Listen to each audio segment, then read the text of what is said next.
기도하겠습니다. 사랑의 하나님, 우리의 삶이 황무지와 같지만 주님이 오시는 그 순간 장미꽃이 피어지는 아름다운 푸른 초장인 줄 믿습니다. 오늘 예배를 통하여 우리와 함께 하시고 우리를 붙들어 주시는 예수만 바라보게 하여 주시옵시고, 말씀을 통해 다시 예수께로 나아갈 수 있는 결단을 우리에게 허락하여 주시옵소서. 그래야 믿음으로 거룩한 길로 나아가기 원합니다. 두려워할 것 없습니다. 하나님, 저희들 넘어질 것도 없습니다. 주님께서 인도하시는 이 길은 십자가의 길이고 고난의 길일 수 있으나 거룩한 길이고 주님의 나라에 가는 길이고 그리고 영광의 길인 줄 믿습니다. 오늘 예배를 통하여서 저희들의 마음에 굳건한 믿음을 부어 주시옵소서. 성령의 충만함을 허락하시 믿사오며 예수 그리스도의 이름으로 기도합니다. 아멘. 오늘 우리 하나님의 말씀 함께 보겠습니다. 베드로전서 1장 13절에서 16절입니다. 베드로전서 1장 13절에서 16절입니다.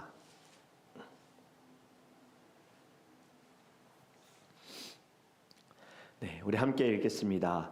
그러므로 너희 마음의 허리를 동이고 근신하여 예수 그리스도께서 나타나실 때에 너에게 가져다 주실 은혜를 온전히 바랄지어다.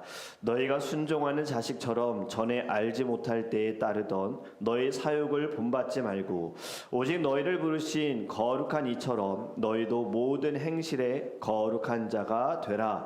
기록되었으되 내가 거룩하니 너희도 거룩할지어다 하셨느니라. 아멘, 아멘. 네, 거룩.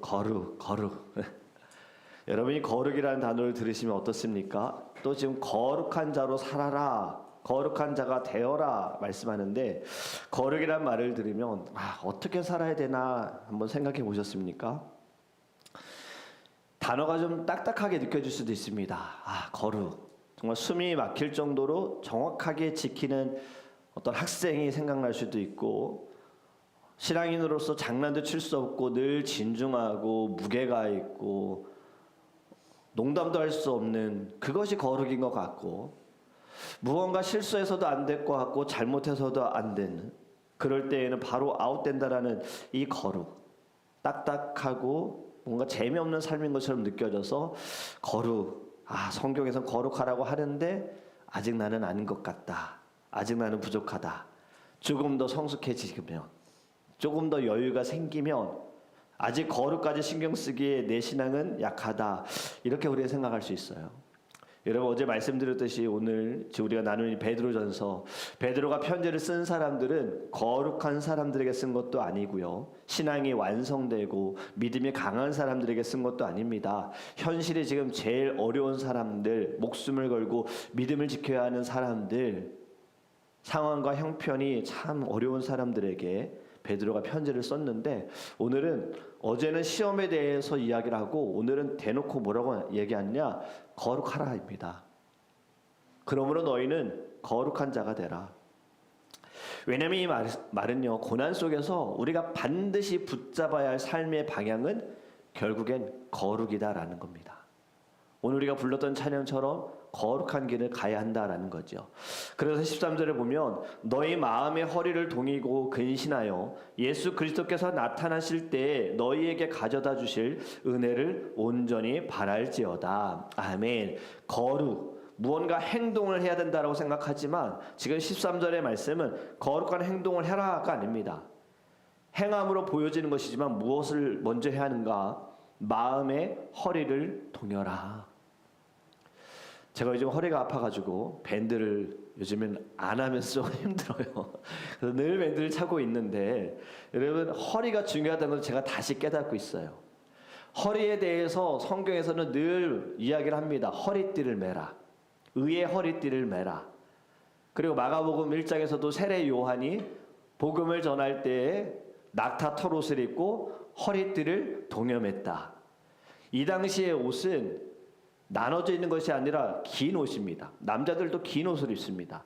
그래서 허리띠를 매지 않으면 그냥 옷이 불편하게 되어지는 거예요.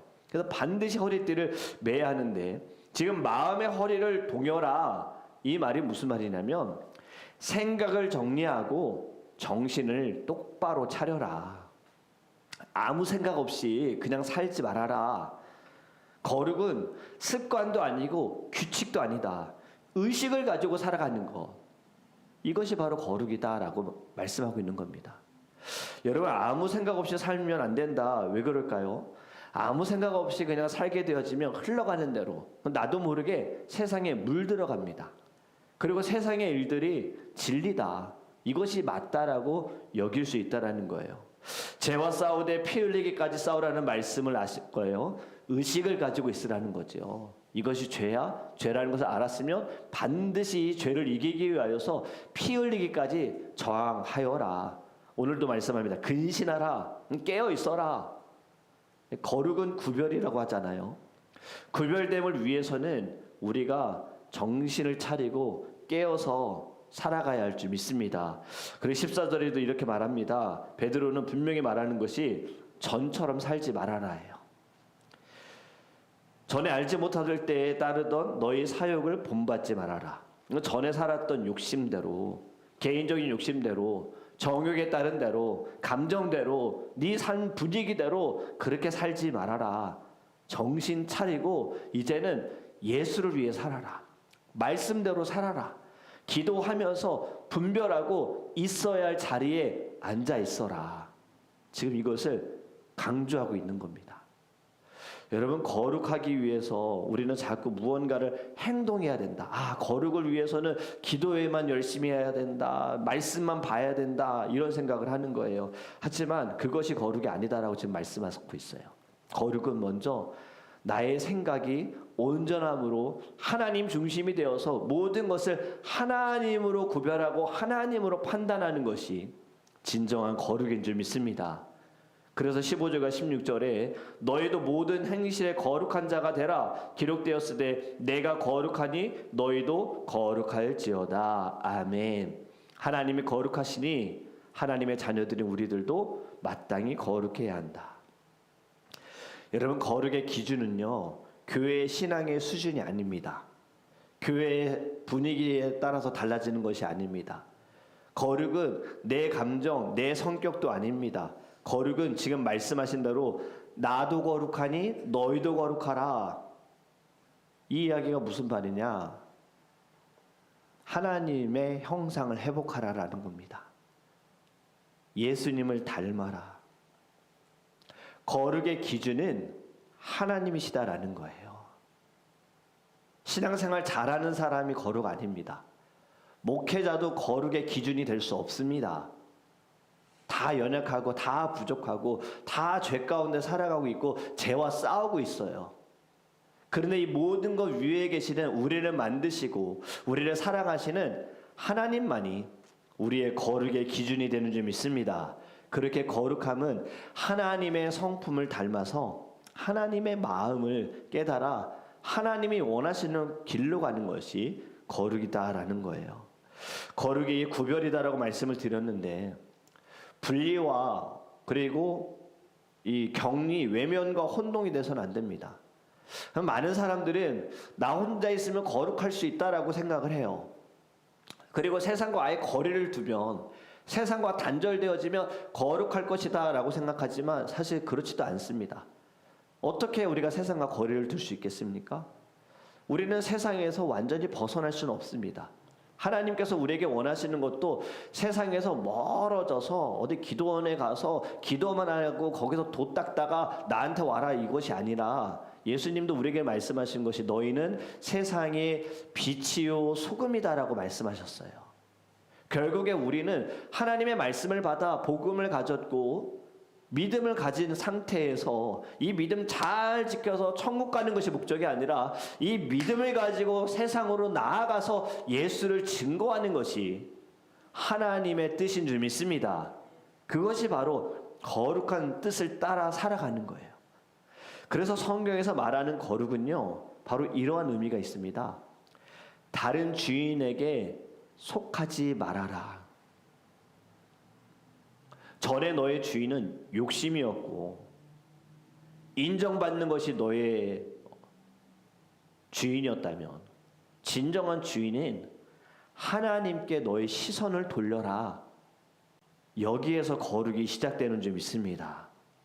시편 4편 3절에 여호와께서 자기를 위하여 경건한 자를 택하신 줄 너희가 알지어다. 아멘. 여러분, 이 말씀은 거룩은 잘나서 얻는 것도 아닙니다. 다른 종교들처럼 뭔가를 열심히 해서 도 닦는 것도 아닙니다. 거룩은요, 우리 딱 기독교는, 교회는 무엇이든 다 하나님의 주권에 있어요. 거룩은 하나님이 저와 여러분을 택하셨다라는 거예요. 이 택하심으로 말미암아 우리는 거룩한 길로 가고 있는 겁니다. 다시 말씀을 드리면 거룩은 성취가 아니에요. 거룩은 소속입니다. 내가 지금 어디에 소속되어 있는가? 하나님께서 우리에게 하시는 말씀이 무엇이냐? 그것이 이사야서 43장 1절에 말씀합니다. 야곱아, 너를 창조하신 여호와께서 이제 말씀하시느니라. 이스라엘아, 너를 지으신 이가 말씀하시느니라. 두려워하지 말라. 내가 너를 구속하였고 내가 너를 지명하여 불렀나니 너는 내 것이라. 바로 이것이 거룩의 시작입니다. 너는 내 거야. 하나님께서 우리에게 말씀하시는 거예요. 너는 세상의 것도 아니야. 너는 어둠의 것도 아니야. 너는 내 거야. 내가 책임질게. 내가 보장할게. 내가 보호할게. 너는 내 것이야. 여러분, 이 말이, 이 단어 딱 이 한 단어만으로도요, 저와 여러분이 위로를 받으셔야 합니다. 하나님이 나의 피난처가 되시고 하나님께서 나의 삶의 시작부터 끝까지 마지막까지도 다 책임지신다라는 거예요. 지금 우리가 받는 고난이 잠깐이라고 말씀드렸던 것도 하나님이 책임지시기 때문에, 사실 우리의 끝은, 미래는요, 이미 다 그림이 그려져 있습니다. 저와 여러분은 주님의 나라에서 주님과 함께 영원한 안식을 누릴 겁니다. 예수님과 함께 천사들의 나팔 소리, 그 소리에 우리는 주님만을 찬양할 겁니다. 기쁨과 늘 감사와 즐거움만 있을 겁니다. 이것이 우리에게 주시는 하나님의 은혜인 거예요. 너는 내 것이야. 이미 보장됐어요. 달라지지 않습니다. 여러분, 거룩함으로 살아가라는 것은요, 나의 주인이 누구인지를 깨달아라. 예수님만이 나의 왕이시요 주님만이 나의 모든 것입니다. 주님만이 나의 구주가 되십니다. 라며 고백하며 살아가는 것이 거룩한 삶인 줄 믿습니다. 17절부터 19절을 보면요, 거룩에 대해서 이렇게 말씀합니다. 거룩은 값비싼 은혜 위에 세워진 것이다. 너희가 나그네로 있을 때를 두려움으로 지내라. 이 말씀은, 두려움은 벌 받을까 떠는 공포를 이야기하는 것이 아니라 값을 아는 사람으로 경외심을 가지고 살아라예요.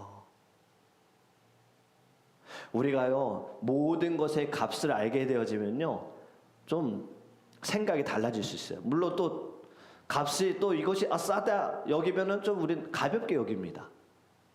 그런데 이거 너무 비싸다 생각하면은 굉장히 소중하게 여기잖아요.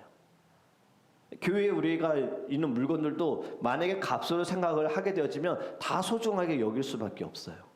전 굉장히 소중하게 여깁니다. 이전에는 당연하게 여겼던 것들이 교회를 개척하면서 물건 하나하나가 채워지는 것이 이게 쉬운 일이 아닌 거죠. 물론 모든 것은 다 주님을 위해서, 예배를 위해서 쓰는 것이기 때문에, 그걸 우리는 성물이라고 하지 않습니까?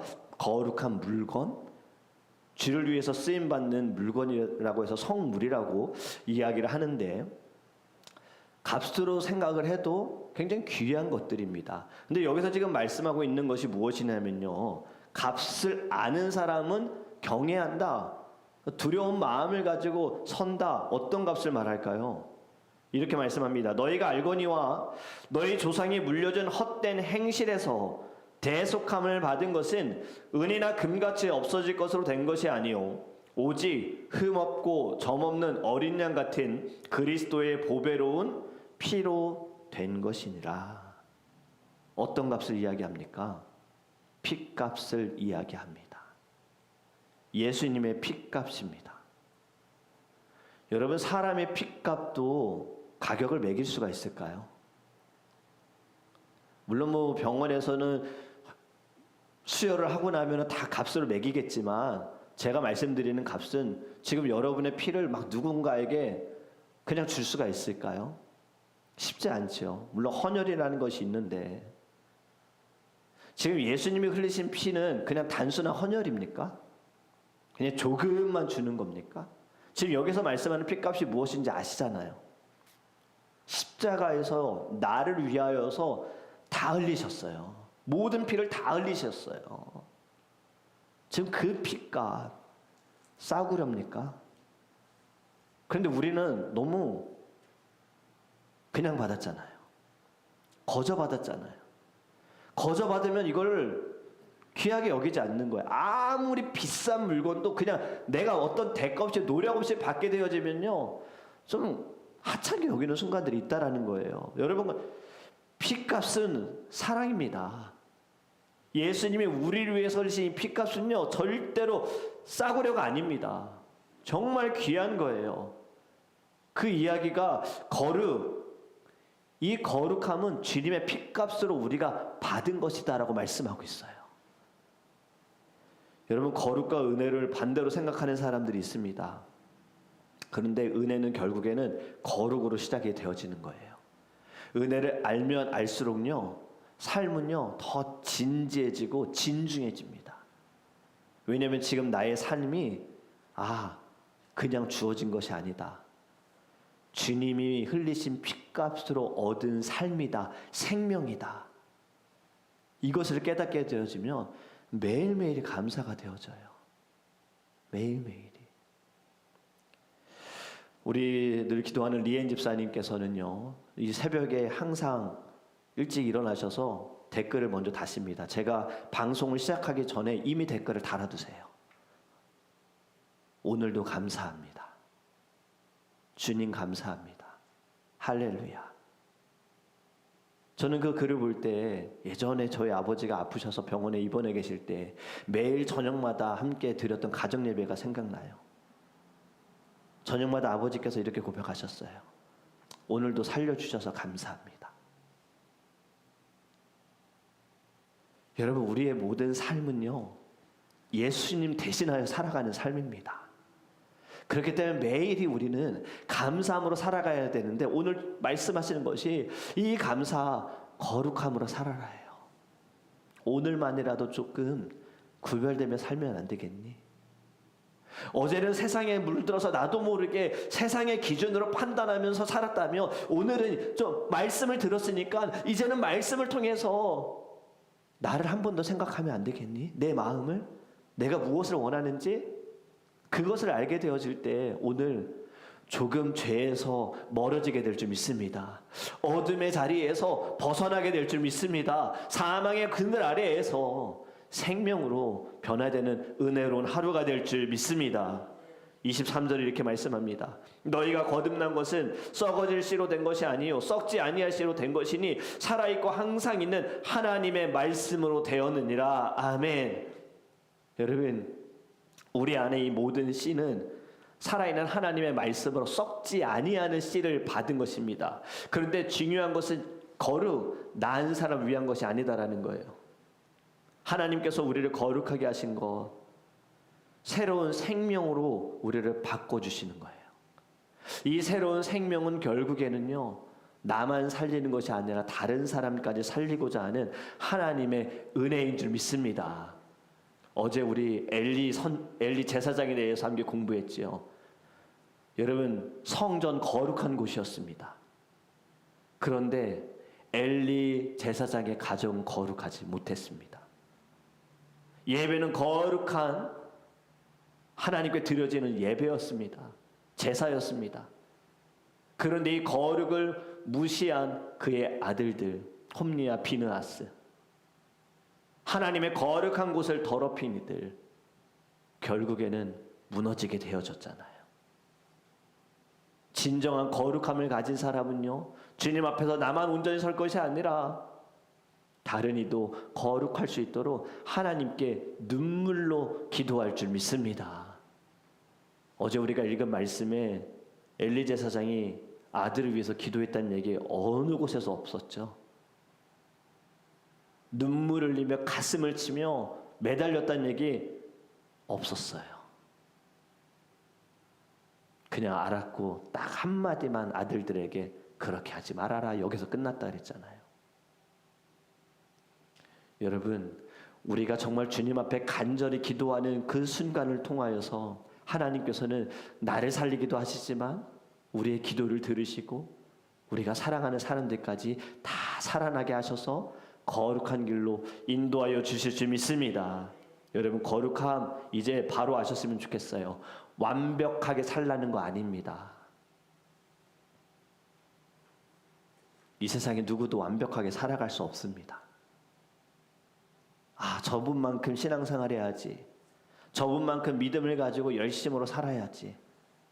저도 사실 그런 분이 있었어요. 존경하는 분이 있었어요. 하지만 그분의 말년이 저에게는 많은 상처가 되었어요.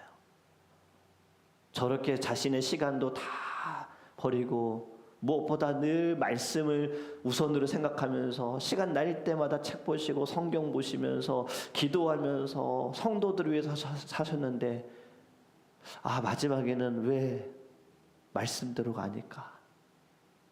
왜 기준이 가정이고 자녀들이 중심이 되다 보니 결국에는 상처받는 것은 양들이고 성도들이고, 그 모습에 참 완전한 사람은 없다, 완벽한 사람은 없다. 저와 여러분에게도 하나님이 원하시는 것은요, 완벽하라가 아닙니다. 방향을 돌려라입니다. 넘어져도 다시 일어나는, 옛 사람에게 점점 멀어지는 방향, 그리고 예수님을 닮아가려는 이 방향이 결국에는 거룩함인 줄 믿습니다. 오늘도 우리는 세상에서 다른 속도로, 또 다른 기준으로, 다른 사랑으로 살아가야 합니다. 세상과 똑같은 기준으로 살아가서는 안 됩니다. 그렇게 조금 느리다고 사람들에게 오해받을 수 있고 잘못된 길로 가고 있다라고 사람들이 손가락질할 수 있지만 괜찮습니다. 방향만 맞으면 됩니다. 그것이 거룩함이에요. 오늘도 어제보다 더 주님께 시선을 돌리고 어제보다 더 주님의 마음을 깨달아 하나님이 기뻐하시는 거룩한 하루를 사시기를 주님의 이름으로 축복합니다. 기도하겠습니다. 사랑의 하나님, 환난과 핍박 가운데 있는 성도들에게 힘을 내라, 버텨라가 아니라 거룩한 자가 되라, 나도 거룩하니 너희도 거룩하라 라고 말씀하셨습니다. 주님, 결국에 우리가 하나님께서 주신 믿음으로 이 땅에서 살아가면서 해야 할 것은 거룩함입니다. 거룩함, 오늘 말씀을 통해 깨닫습니다. 완전한 것도 아니고 완벽한 것도 아니라 우리의 시선을 돌리는 것입니다. 방향을 하나님께로 돌리는 것이고 내 주인, 내 삶의 주인을, 내 마음의 주인을 바로 세우는 것이 거룩함이라는 것을 깨달았습니다. 저희들 오늘 주님 앞에 살아가는 모든 자리에 정말 우리의 시선이 하나님께로 나아가게 하시고 더 이상 세상의 기준, 다른 사람들과 비교하면서 나의 정체성을 세워가는 것이 아니라 말씀을 통하여서 너는 내 것이야, 너는 내 것이야, 그 어떤 것과도 바꿀 수 없는 너는 내 것이야, 너는 세상의 것도 아니야, 너는 내가 책임질게, 내가 너를 끝까지 보호할게, 너는 이미 결론이 되어져 있어 라는 하나님의 말씀을 깨달아 오늘도 주의 이름으로 승리할 수 있도록 주님 우리를 새롭게 붙들어 주시옵소서. 이 아침에 간구하는 모든 기도의 제목들을 통하여서 하나님 우리의 믿음이 더욱더 강하게 하여 주시옵시고 주님이 기뻐하시는 거룩한 삶을 살게 하시며 다른 영혼들도 살릴 수 있는 믿음의 하루가 되게 하여 주시옵소서. 오늘 하루를 살게 하심을 감사드리며 우리와 함께 하시는 예수 그리스도의 이름으로 축복하며 기도합니다. 아멘. 이제 함께 기도하기 원합니다. 첫 번째로 기도하기 원하는 것을